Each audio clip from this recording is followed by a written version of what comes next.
30 अक्टूबर 1928। 30 अक्टूबर 1928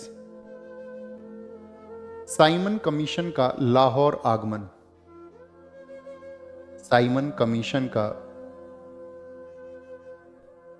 लाहौर आगमन। अभी हम साइमन कमीशन को अलग से पढ़ाएंगे आपको, है ना। अभी जर्नल बस एक घटना के तौर पर उसको याद रखो। तो लाहौर में साइमन कमीशन का आगमन हुआ।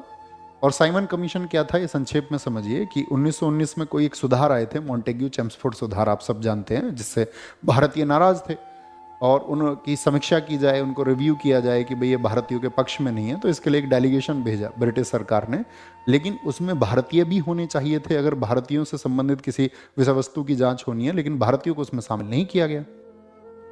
साइमन कमीशन जो था इसमें सिर्फ और सिर्फ अंग्रेज थे, इसीलिए इसका नाम और क्या रखा गया, इसीलिए नाम रखा गया इसका व्हाइट मैन कमीशन, भारतीयों की तरफ से। और इसका खूब विद्रोह हुआ। ये 3 फरवरी 1928 को पहली बार बंबई में आया, तो वहीं से इसका विद्रोह शुरू हो गया और भारतवर्ष में जगह जगह विद्रोह होता रहा। और जब ये लाहौर में, पंजाब में जाने की बात इसकी हुई, तो यहाँ पर सरदार भगत सिंह जी और लाला लाजपत राय जी की आपस में एक मीटिंग हुई और लाला लाजपत राय जी को इस बात का नेतृत्व सौंपा गया कि भाई आपको इसका जो विरोध प्रदर्शन होगा उसमें आगे रहना है। और लाला जी एक भीड़ के साथ में, काफ़ी लोग थे यहाँ पर आपका विद्रोह के लिए, तो लोग यहाँ पर इकट्ठे हुए।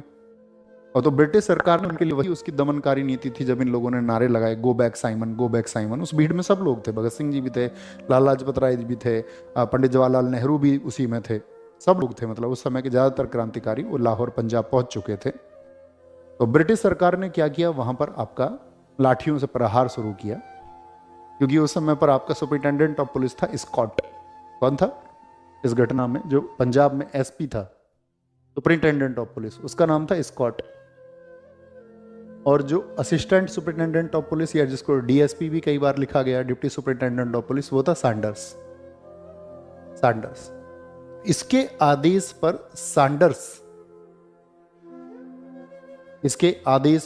सैंडर्स ने खूब लाठियां यहां पर प्रहार की, खुद स्कॉट ने भी।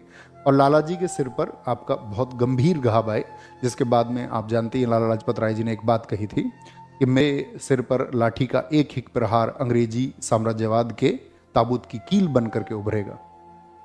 ये स्टेटमेंट है उनका। और लाला जी बहुत गंभीर हो गए। उसके बाद में 17 नवंबर 1928 को लाला जी की डेथ हो गई। 17 नवंबर, यह है 30 अक्टूबर, इसके 17 दिन बाद।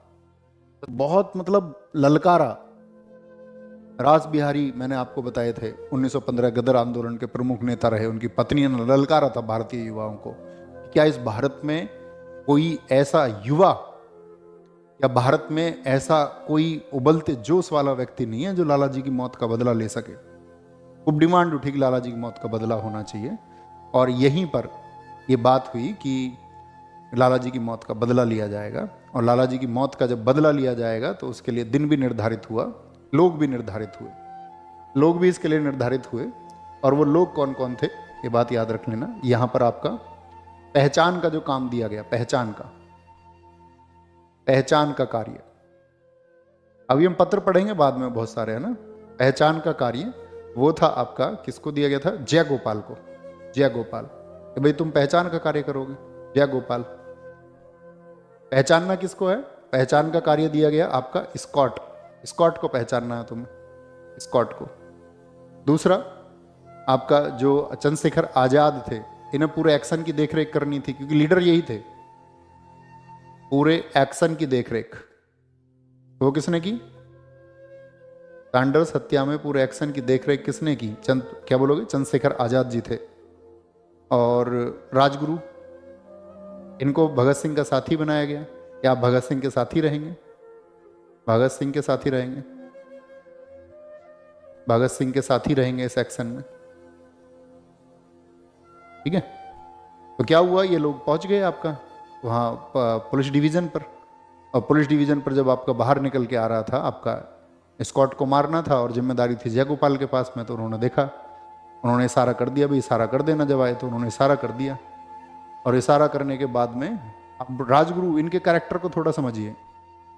ये मतलब हमेशा जोश में रहते थे, बहुत ज़्यादा जोश में राजगुरु, और हर चीज़ में आगे बढ़ के मतलब हिस्सा लेते थे। इवन जब इनकी शहादत का दिन है तब भी फांसी के फंदे पर सबसे पहले सबसे आगे की तरफ राजगुरु बढ़े। और यहां भी ऐसा हुआ, गोलियां चलानी थी भगत सिंह को, लेकिन चलाई किन्होंने? राजगुरु ने गोलियां चलाई। और राजगुरु की एक गोली लगते ही आपका एकदम से उसकी मोटर बाइक गिर पड़ी। लेकिन जब जैसे ही बाइक गिर पड़ी तो भगत सिंह एकदम से भाग के देखते हैं कि भाई ये कौन है। उन्होंने पहचान लिया, उन्होंने कहा पंडित जी ये स्कॉट नहीं है, राजगुरु से उन्होंने कहा। और एकदम से 3-4 गोलियां मारी उसको, क्योंकि वो समझ गए कि ये तो स्कॉट तो नहीं है, ये सैंडर्स है। तो खत्म करना था स्कॉट को, लेकिन सैंडर्स भी उसमें शामिल था। और उसके बाद ये लोग साइकिल लेके अपना चले गए, भेस बदल लिया। आप जानते होंगे उस कहानी को कि उन्होंने अपना, उसके बाद में ही इन्होंने ये अपने लिए जो हैट वगैरह थी ये सब खरीदी थी, ठीक है, पहुंच करके। तो दुर्गा भाभी उस समय इनकी पत्नी बन करके वहां से निकली। अब चंद्रशेखर आजाद आपका ऐसे ही एक पंडित की वेशभूषा में निकल गए, है ना। राजगुरु उनके नौकर बन गए। इस तरह से उन्होंने मतलब एक आपका वहां बना करके वहां से निकल गए वो।